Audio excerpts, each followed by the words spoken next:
They thought they could box him in.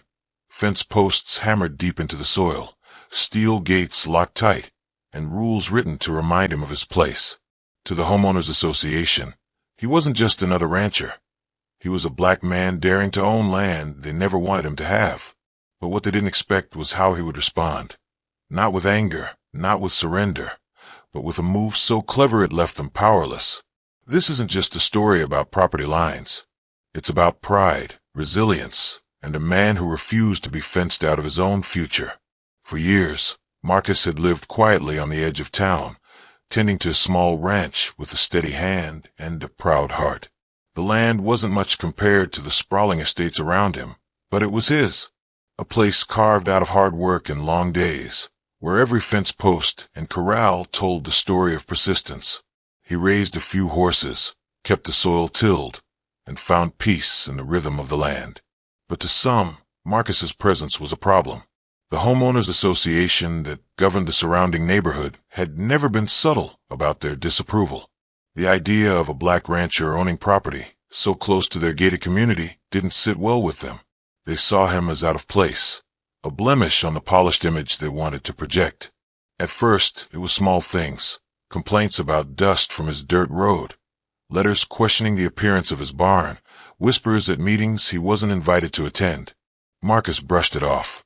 He had weathered worse before, and he wasn't about to let a handful of letters shake the foundation of what he had built. But the tension was growing, like storm clouds gathering at the horizon. The HOA's patience was wearing thin, and their plans were no longer about complaints or petty notices. Soon, Marcus would find himself staring at a fence he never built, a gate he didn't control, and a fight he never asked for. The first sign that something was wrong came on a quiet morning. Marcus walked out to feed his horses and noticed wooden stakes in the ground near his property line. At first, he thought it was utility work, maybe some surveyors marking space for cables.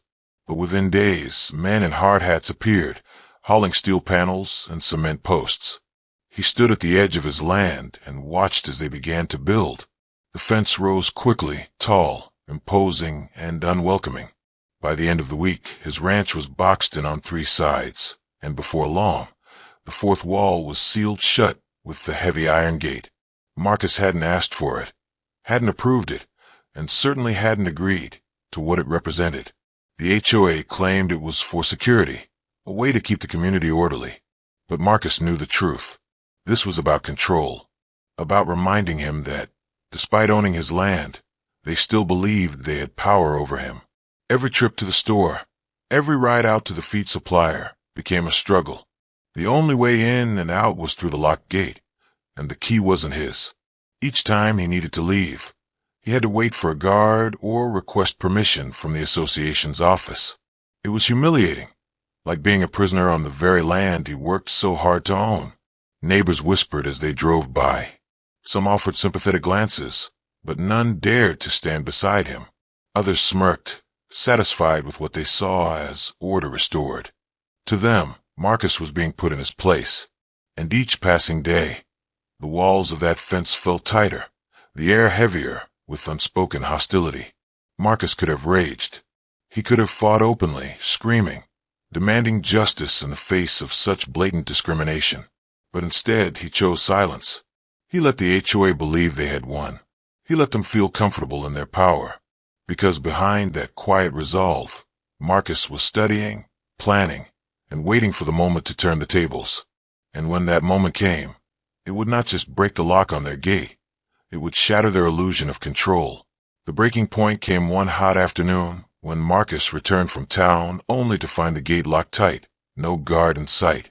He waited in the dust for nearly an hour before someone arrived to let him through. The humiliation burned deeper than ever. That night, as he stood on his porch staring at the fence that strangled his land, Marcus made his decision. He began researching, digging into property maps, county records, and the fine print the HOA never thought he'd bother to read. And there it was, buried in legal documents. The narrow strip of land where the gate sat wasn't owned by the association. It was owned by a private seller. Within weeks, Marcus made his move, quietly purchasing that strip of land, and with it, full ownership of the only access point in and out of the HOA's development. The news spread fast. HOA board members scrambled, their smug confidence crumbling when they realized what he had done. Their fence, their walls, their attempt to trap him had backfired spectacularly. Now, every resident who lived behind that gate had to rely on Marcus. He held the key, literally and legally. The same gate that once confined him had become his victory. Where they tried to strip him of dignity, he had claimed power. And for the first time, the HOA faced the one thing they never expected from the man they tried to fence out: control over them. What began as an act of exclusion had turned into the ultimate reversal. Marcus had flipped their injustice on its head, and in doing so, exposed the ugliness behind their polished rules. In the weeks that followed, the HOA could no longer ignore the consequences of their actions. Meetings turned chaotic, residents argued, and complaints piled up. Every person who once looked the other way now had to confront the reality that their access to the world beyond those gates rested in the hands of the man they tried to push out. The irony was impossible to deny. Marcus didn't gloat. He didn't need to. His victory was quiet but undeniable, written in the faces of board members forced to call him, to negotiate with him, to acknowledge the very presence they once tried to erase. He held his head high, not out of spite, but out of pride. The land was his, the key was his, and so was the dignity they thought they could strip away. But the story isn't just about one man and one fence.